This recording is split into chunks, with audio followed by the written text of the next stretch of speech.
Hey, welcome to Life in the Leadership Lane. I'm your host, Bruce Waller, where I get to talk to leaders that are making a difference in the workplace and in our communities. What did they do to get started? And what are they doing to stay there? And oh my goodness, are you in for a treat today as I'm bringing you another special guest? Today, I'm getting to talk with Jackie Rodriguez.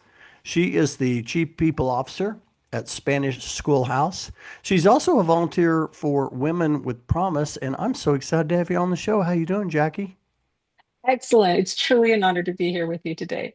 What's honored to be with you too. I've had you on my. I have like this list of people that I want to get on the show, and you've been on my list, and I'm so glad to have you on the show. When I open up my podcast, I always like to reflect on when I met my guests or when they might have came into my path.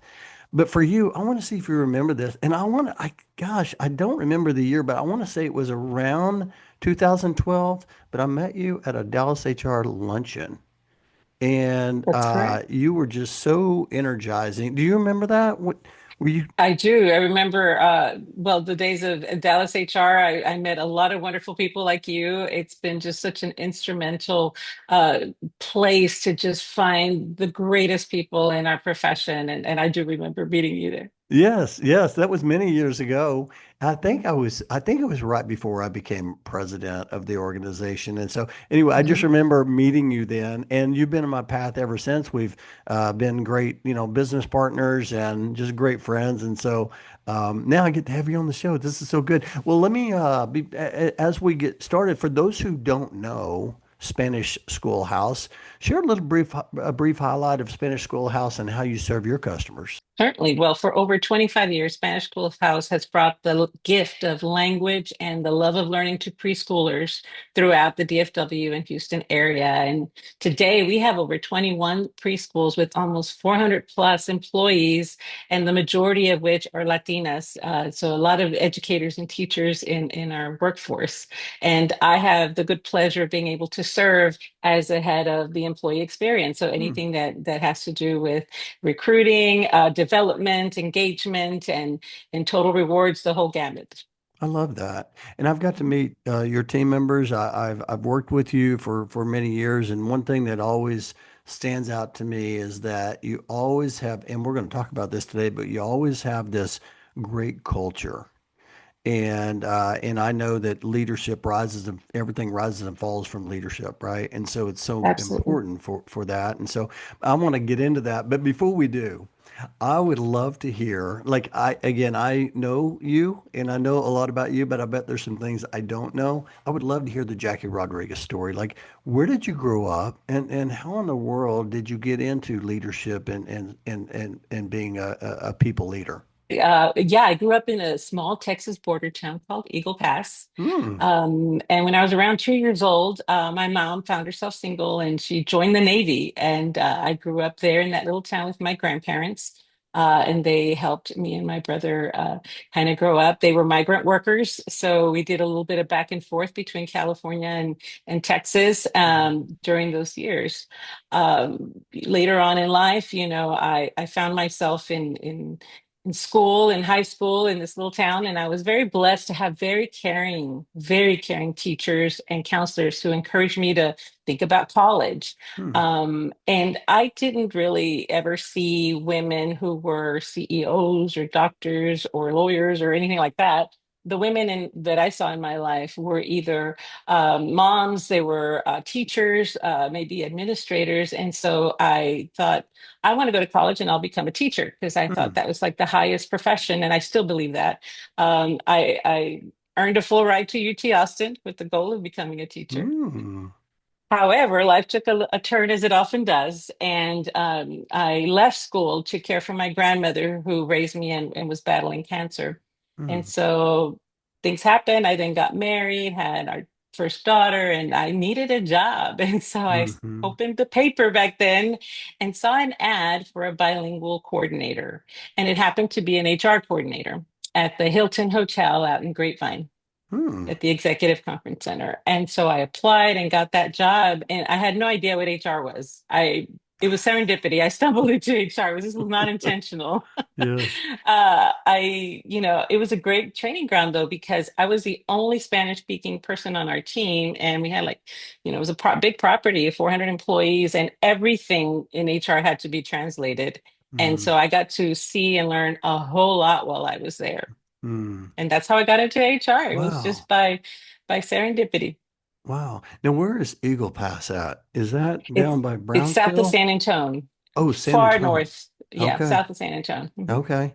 Well, first of all, thankful your mom serving in the Navy. My grandfather served in the Navy Yeah. uh, back during World War II. So that's a blessing. But man, there's so much here. And as I'm taking, and by the way, if you're listening, you go ahead and get out your journal, your pen. You're going to be taking a lot of notes here because there's going to be a lot of wisdom. But as you talked about your experience, hey, I'm going to go to college. I'm going to UT. And then you went to college and then you left and then you went back. Did you go back and finish?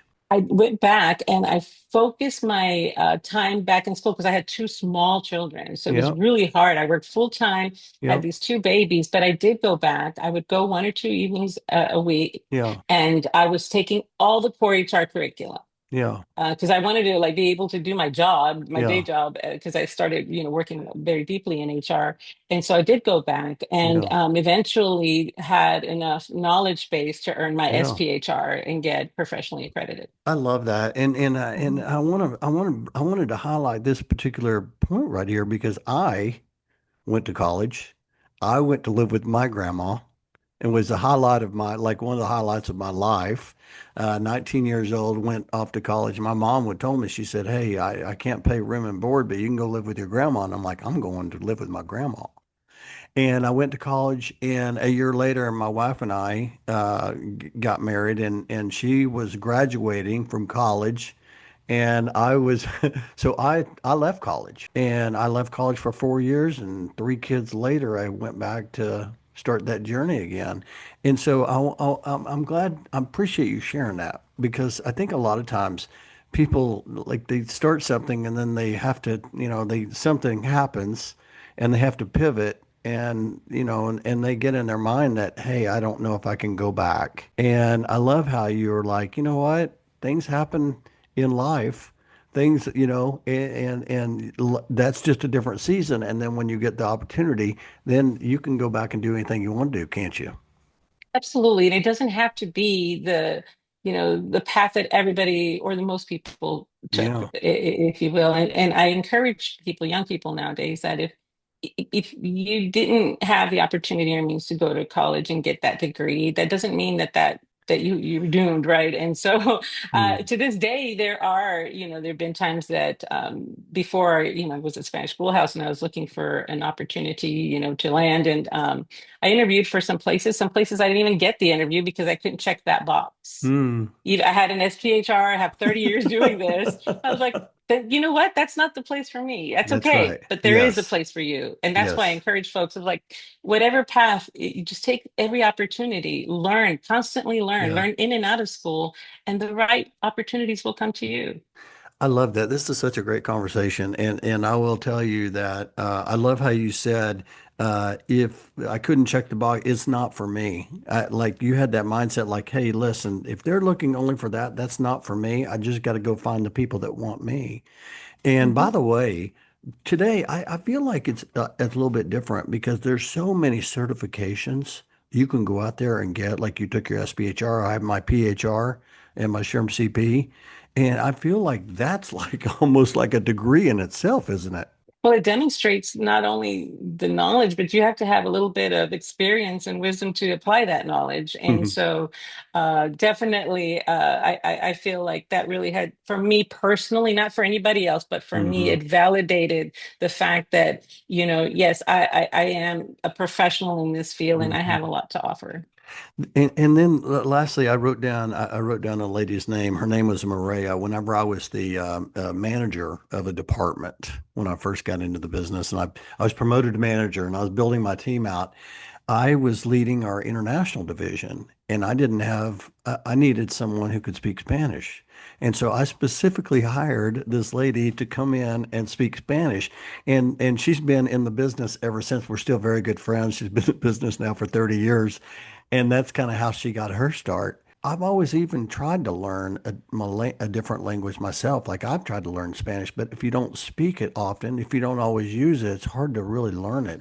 Is it because you were around the Spanish speaking all the time? Or how did you learn to speak English? Or how did that evolve? That's a great question because even growing up in a border town, even if you learn Spanish, you don't learn proper Spanish Hmm. just by chance. So intentionally, my grandparents spoke Spanish at home, so I Okay. was able to learn it from them when I lived with them.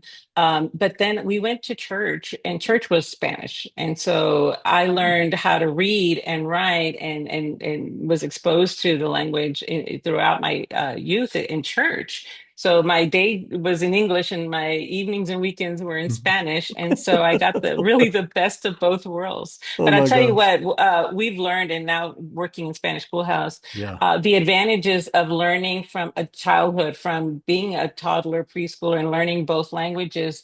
I didn't know that at the time, but the science shows that you're using different parts of your brain at that age. That's why it's harder Oh. when you try to learn it when you're an adult. It's really hard, Hmm. but when you're at that age where you're like a little sponge, and I have almost 2-year-old granddaughter, and she just learns like a word every day, and it's Mm. both languages, and she's just really observe, just her brain works differently.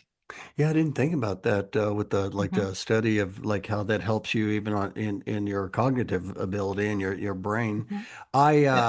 man, it's so good. And people don't realize the power of like you used the word earlier, continuous learning, and I feel like high performers are continuous learners. And so I just want to encourage people even listen to the podcast. If you got a chance to learn something different, you can add incredible value to the organization, whether it's speaking a different language or being a facilitator, whatever that is. There's so many different opportunities.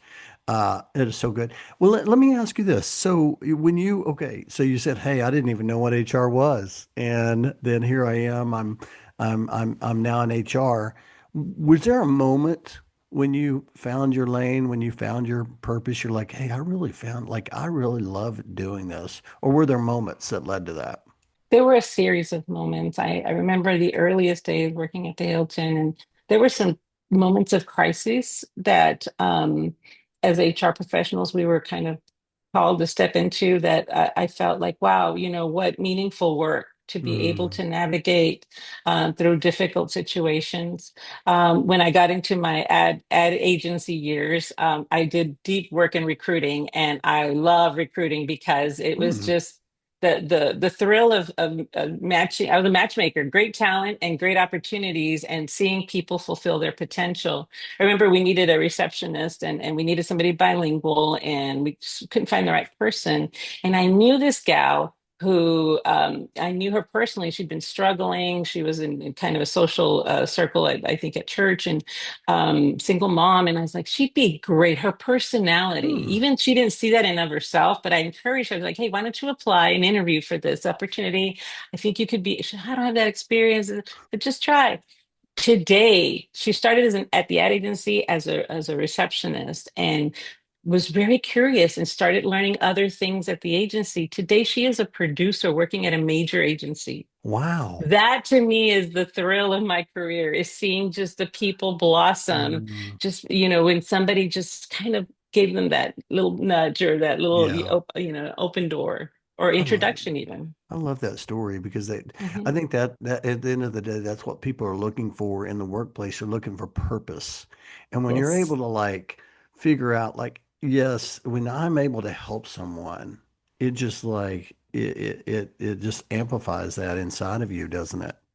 Yeah. absolutely. I love that.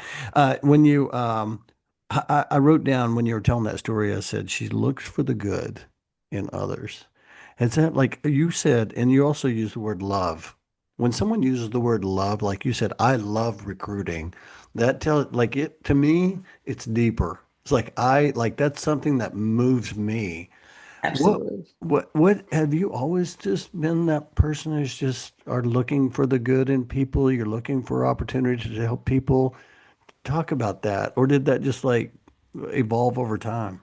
I've always been a person who it just kind of sees that talent, that spark, and it's Yeah. just, sometimes it's not always quantifiable. Sometimes you just know. Yeah. So I remember watching American Idol, and I always guessed the winner.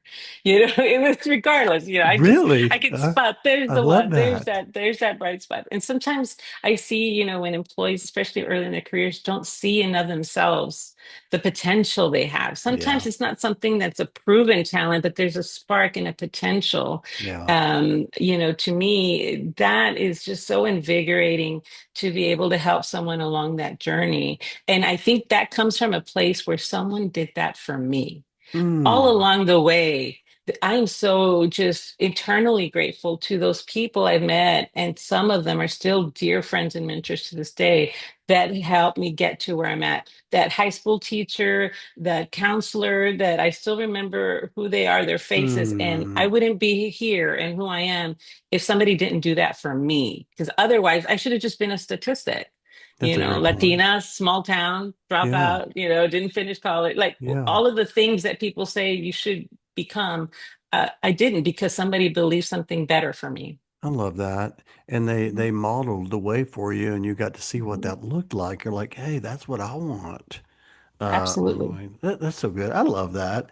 Hey, Mhm. well, I do want to ask a question here around leadership. One of the things that I do like to ask my guests is whenever you hear the word leadership, like how do you, when someone says, hey, what's leadership to you? How do you respond to that? Leadership is not one thing. It's a Mm, collective. It's a collective of behaviors. It's a collection of values and a mindset, the thoughts that you have.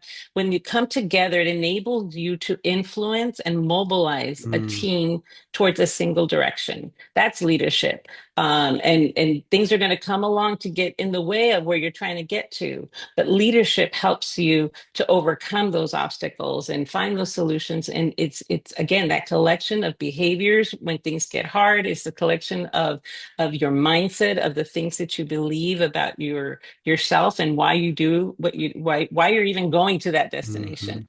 And mobilizing others to go with you, that you're not mm, going alone. That's leadership, and it's service. It's when you get to the place that it's not about you anymore. mm, You don't get, if you want to be a leader, then, you better be ready to not be at the priority. mm-hmm. Leading is about putting others first. I love that. And you use the word immobilize. And I was just Mhm. thinking about whenever I was at a company years ago, they said, if you want a promotion, you got to go find your replacement. In other words, you need to go develop somebody on your team to take your spot. And that's where I really first started learning real leadership is like, hey, your job is really to help them succeed and take your role or to take another role to where they can continue to do that. And I love all that. I would like to ask you a question though, because you got into HR early and now here we are, we're 2025. Oh my goodness. I I don't know. know. How's HR changed in your view? In my view, in the early days, HR was at best administrators of paperwork Yeah. and policies. Yeah. At worst, people thought we were, bureaucratic henchmen or just the office police, right? Hmm. And I had no interest in being either one of those. And Hmm. either you're kind of admin party planner or you're kind of somebody to be feared. And I Yeah. was never determined early on that's not the path for me. And I plan a fabulous party, I'll still do that, but and the paperwork has to get Yeah. done. But it's Right. bigger than that. And today I see us where we've evolved, where we're much if you do if you're in it for the right reasons and you develop in the right way, you can be a trusted advisor. You can Hmm. really keep that heartbeat of your organization in a kind of going in a healthy direction, right? That the culture piece. If you're doing it right and for the right reasons, you could really, really make an impact in the lives of people, not just in the work, a 9 to 5, but just in life. And I Yeah. think that is really what's rewarding about being in HR. And I love to see the journey we've taken in the past 30 years.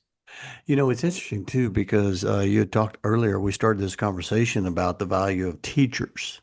Mhm. And really, you become a teacher as the head of HR. You are Yeah. in your organization, and you're able to model that for so many people. It's just got to be fulfilling. It's fulfilling, but I tell you what, you can't just be a know-it-all and have all the answers because you don't. So Mm, the only thing I've learned at this stage is that of how much I don't know, right?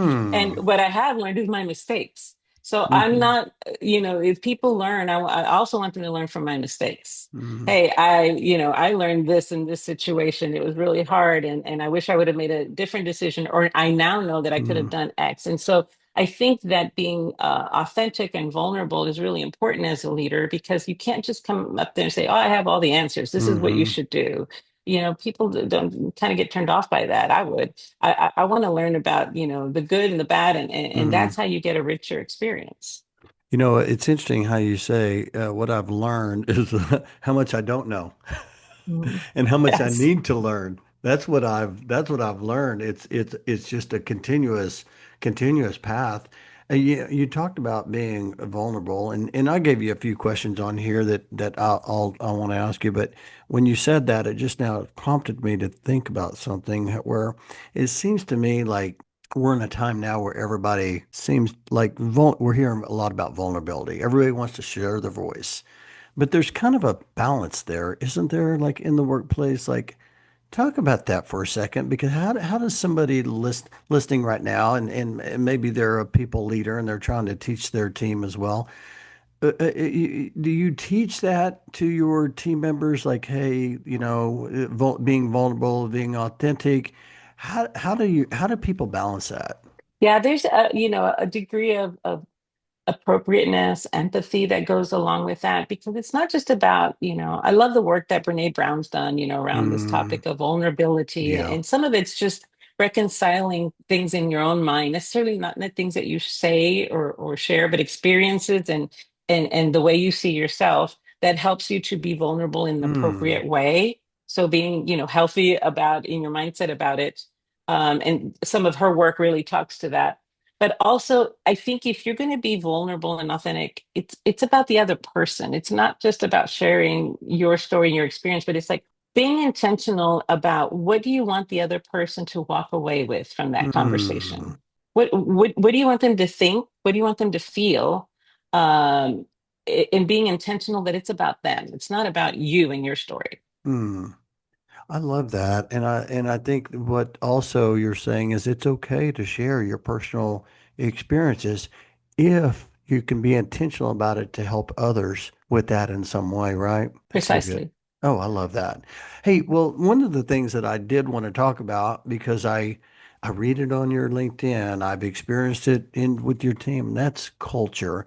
You just have this I don't know if it's you have this knack or you've worked very hard to build culture. So for those who are listening, I don't know, what are some things that I don't know, that you do or that you make sure you do to make sure that you have built great culture in your organization? First and foremost, I think to build great culture, you have to really look inwardly as an organization to really understand what are your values and not what Mm-hmm. what do you want to say, what's good marketing, because I worked in Mm-hmm. marketing, so I understand like that world. And you're not trying to spin anything. Really, who are you as an organization? What do you value? If you're a leader in the organization, everything you do is culture. It's all of your decisions, your behavior, all of it impacts culture. So it's not that there's one person working on culture.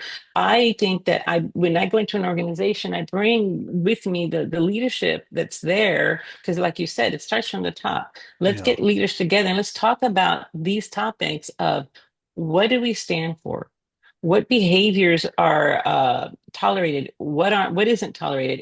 And what is the ultimate destination? Why are we here? Mm, What keeps us going when it gets really, really hard? And as a leader, you have to see your work that way. If you get to a place where you have an environment where people trust each other, they're collaborative, they're working as a team, and they're staying together for a common cause mm, that's bigger than any one person, then you have a pretty good culture. Mm, And so I think that culture is about, getting really clear about your mission, your hmm. values. I'm not saying that because whenever I say mission and values, I think people think of posters on the wall. It's like, Right. no, that's not it's the deep work, but Hmm. also it's about, making decisions based on those values when it's hard, making Hmm. the right calls for the right reasons. Yeah. That's when your values really come to life. And so great cultures are very intentional. And they definitely, most definitely depend on strong leadership. I'm with you on that because that's usually when it shows up when it's time to make a tough call. Mhm. Are we really living the value of doing the right thing? Are we really valuing the relationship in our organization? Those are a couple of ours, and I think about that whenever we do that. I use some great words here, trust, building trust, and but when it gets hard, that's what it all boils down to. But one of the things that I do like to ask is for people who are listening, they're like, hey, well, how do I know? How do I know I have a good culture? Do you like also use metrics to say, hey, we have a great culture because we have this is our retention rate or this is our stay rate? Any thoughts around that? Do you use metrics? Absolutely. I think any accountable organization, any organization that is doing the right things has a way to measure that they're doing the right Hmm. things. What gets measured gets done, right? Yeah. And so for me and in my world, it's, yeah, let's look at retention. Are we retaining the right people? Are we Mm-hmm. promoting from within? And are we Mm-hmm. measuring that? Who are we developing? What is their path? And so we have, very measurable talent review metrics, very Mm-hmm. measurable retention metrics. And so I do believe strongly you have to measure these things to really be able to demonstrate to the organization, to the board, to Mm-hmm. whomever, to yourself that you Yeah. really are not just saying that you have a great culture, Yeah. but that you can demonstrate that you really are living it. Yeah, this is so good. And I think this is going to be very Mhm. helpful for people who are listening. They're like, hey, we've been talking a lot about culture. Hey, maybe we need to look at this from this angle. So I appreciate you sharing that. I do want to ask you one other question, and that is I'm hearing a lot, like I see this all the time when I go to a conference. I see this topic. I've just got back from Texas Sherm's Global Conference, and they talked about the same thing, and that's the future of work. And so I'm just wondering, do y'all talk about that in your organization? Do you talk about the future of work? Any thoughts around the future of work and maybe what that might look like? Absolutely. We're very future minded because our customers are the future, right? Our 3-year-olds, our 4-year-olds. Yes. And so in the way in which we are educating them, and the principles by which we do that is very important, right? Is very intentional. But as far as the workforce that was 10 years ago, 5 years ago, and this is an organization 25 years of history, is not the same workforce we have today. Hmm. There was a time that the teachers that were working at Spanish Schoolhouse were the moms of the kids who had backgrounds from their home countries, and their spouses were working either as expats in these big companies. And so this was kind of a nice side job where they could be with their kids every day.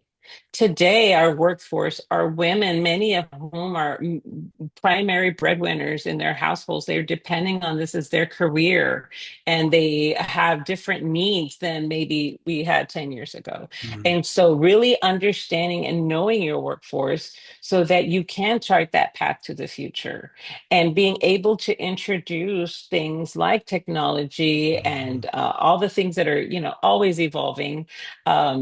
In a way that's digestible is really important in order to be able to meet the needs of the future. But I think, yes, that we talk a lot about the future of the workforce because we're growing. And Hmm. if we want to grow, we have to be able to scale. And the way we do things today is you're not just deciding for the next year or the next Hmm. quarter. We're making decisions today that'll impact how we operate when we're 5 times bigger than we are today, 10 times bigger than we are today. Hmm. Yeah, and I think technology is really playing into that role, isn't it? Just with AI and just AI. all the different things we can do. It's so important. I appreciate that. You also, now you're a busy person. Like when I see someone is, you know, a business leader in their organization, they're busy, but yet you find time to also volunteer. And you volunteer with an organization that I'm familiar with, Women with Promise. Mhm. Talk a little bit about that organization and what volunteering for them has done for you. I love talking about Women with Promise. Women with Promise is a group of women who are business leaders in the North Mm, Dallas area, the community, and they got together and said, we want to make a difference and help other women. I remember seeing studies a few years ago about, women in the workforce and how oftentimes the biggest deterrent to women in the workforce were other women mm, and that competitive mindset. And I decided that day that wasn't my experience. I had women who were there who were, talking about you in a good way when you weren't in the room, who were opening doors for you, who were, giving you, candid, radical candor in terms of feedback. So my experience was different and I wanted to be intentional about that. And so Women with Promise allows us to help lift up other women who are emerging from very difficult circumstances in their lives, and we have an opportunity in a fun way mm, because we hold these events, networking events, and social events that raise these funds, and we get to channel those funds into these organizations and scholarship programs to help empower women. So on both ends, the people that come to the events are benefiting because they're getting to meet some amazing people and build their network. You're getting to meet mm, CHROs, CEOs, heads of organizations, and we have people that come to our events. They're open to anybody actually, and very junior people in their career are getting to have these, face-to-face time with people mm, that can become great mentors. But then at the end of the day, we're channeling these funds to some very, very impactful programs. And so for me, it has really helped me to really pursue something that's always been important to me. I've mm, never wanted to be successful just to be successful. I learned somebody taught me once, don't just settle for being successful, be significant. mm, And that was always like always in my mind, like helping improve the lives of women helps me feel like I'm honoring the many, many people, especially the women who helped me along the way. mm. That is so good. In my book, I talk about how people that are significant, they give hope, and hope is an acronym for helping other people every day. Yep. And I feel like that's what you are. You're in that lane of significance. You see the need to give hope. And so I mean, volunteering, that's not just, I mean, that takes time, doesn't it? Yeah, it does. It sure does. It sure And does. I know Leisha Cadwalader is Mhm. amazing, and many of the board members that serve on that great organization. I'll put the link in the show notes. So if you want to Thank you. learn more about Women with Promise, I just want to encourage you to click that link and just like dive into maybe how you might be able to be a part of that as well. How many events do y'all have a year? Do y'all?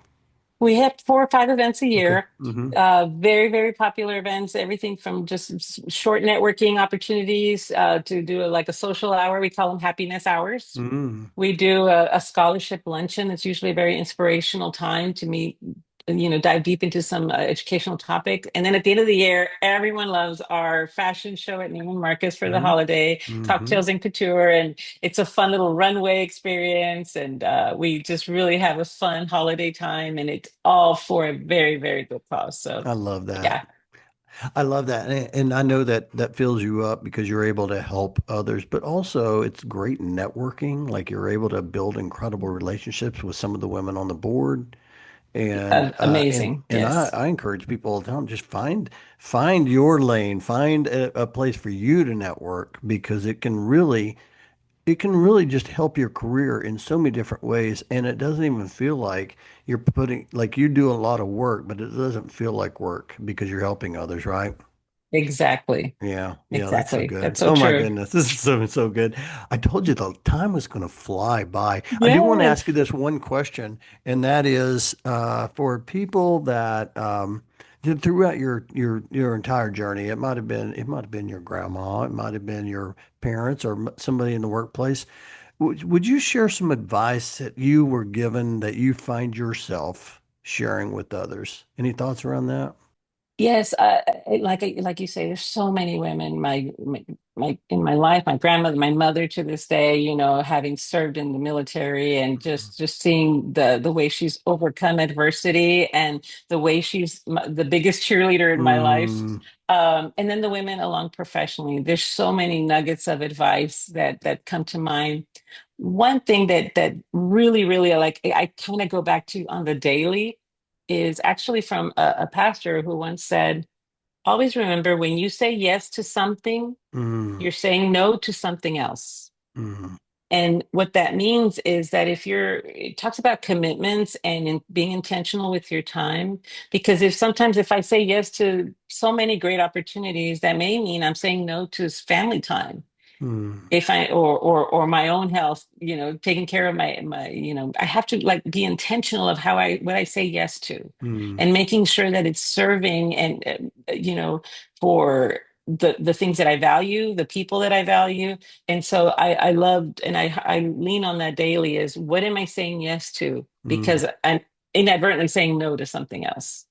Okay, I love this. I want to keep I want to keep on this topic because I'm getting better at saying no, and I have this kind of my something I deal with often, and maybe it's sometimes when you experience more success, now all of a sudden there's people want more of your time, and so therefore you have to figure out what makes sense. And so a lot of times I'll think, okay, well, I got to know what my values are. I got to know what my priorities are, and then I can make those decisions. Talk about that for a second. Is it hard for you to say no? How do you figure that out? It can be. It's gotten a little bit easier because I'm so intentional about what I'm about, what I value, Yeah. and the relationships that I want to nurture and protect. And so it's harder to say no when you're not really sure. And or you're just, you don't see your time as something as valuable, if not more Yeah. than your bank account, right? It's really precious to me. So someone's time is always, I highly value it. And Hmm. so it isn't always as easy, but I've learned to say, I love that idea. I Hmm. would love nothing more than to be able to, help out with that. However, right now, that time Yeah. I'm really dedicated to this. Yeah. And I wish you well, and I'll definitely cheer you on. It's just not something I can commit to and Yeah. do a good job at. Yeah, I remember early on, I'm like saying yes to anything and everything, and then all of a sudden I get busier and busier, and now all of a sudden I have to start picking. I was reading a book called The Coaching Habit. I think it's Michael Mhm. Bungay Stinger, and he had in there, he said, if it's not an easy yes, it's an easy no. And I was I like, love oh, that. oh, I love I'm that. gonna use that because sometimes I'll be like, I'm not sure. Well, that means it's a no. So no, So yeah. it's real easy. And then of course you say no to it and you don't do that. Next thing you know, you see all the fun they're having on social media. You're like, oh no, I missed out on a I good should have moment. gone and done that. But you know what? There's seasons. And there are things that I used to Yes. have to say no to when I was younger because I had small children, or I was Right. at a different place in my career and I had to go to school, or I had to do other things. And now at this later stage, now my kids are grown, and Yeah. now I can say yes to other things that I couldn't before. Yeah. And now I find that now I can even say yes to myself sometimes. And I Oh. think that's the Ooh. greatest gift of all. Ooh. Oh, I like Mhm. that. Yeah. Saying yes to myself. Yes, I'm gonna go over here and I'm gonna have some thinking time. It's okay. Or reading time or whatever that is for yourself. Whatever it is, your healthy Yeah. outlet, right? And sometimes, I'll get invited to something. I love to go to Zumba. That's like my thing. And Yeah. so it's the one thing that doesn't feel like working out. And I can sometimes say, no, I can't go to that Yeah. event because I have Zumba class. And that's okay. I love that. And I've even given myself grace too if I don't feel good and I normally work and I work out each day, but if I can't go work out, I'm like, I'm just gonna give myself grace. I'm just gonna go over here and rest my Exactly. body and this is so good. I love that. We could have a whole conversation just on this right here. Just on that, This is right? so much fun. Hey, I wanna shift to it's time to accelerate for the last part of the show. I do want to ask you some fun facts. Sure. Are you a reader? Do you have a favorite book? Well, I love to read. I listen to books now more than I read them Okay. with Yeah. like actual live books. But Yeah. other than the good book, of course, I always go back to Seven Habits of Highly Effective People from Oh, a business yes. standpoint. Yes. Love that. I love to get lost in a good novel, a mystery, or the newest Latino writer is always very Hmm. drawn to that. So um, I find I learn a lot of ideas from that, and Adam Grant's work is always Oh, inspiring. oh, he's so Mhm. good. Yeah. I wrote down Seven Habits because I was like, man, I need to go back and read that. It's been a long time since I've read that. That's so good. Hey, I find myself even after so many years yeah. constantly begin with the end in mind, Well, and I was doing a tour in my grandson's school recently, and they have the Seven Habits, and they're learning the Seven Habits. I'm like, I know wow. those. And, so begin with end in mind. That's so good. We talked about the importance of being continuous learners. What's something you want to learn? Tonight I'm gonna go learn how to make pasta. What? Our church group, our ladies group, is gonna go to Italy in North Park and go learn how to make pasta. So I was like, I'm That's gonna learn how to make fun. pasta. How about Yeah. that? That's so cool. I love that. Um, How about away from the workplace? I think you might have already mentioned it. What's something that energizes you?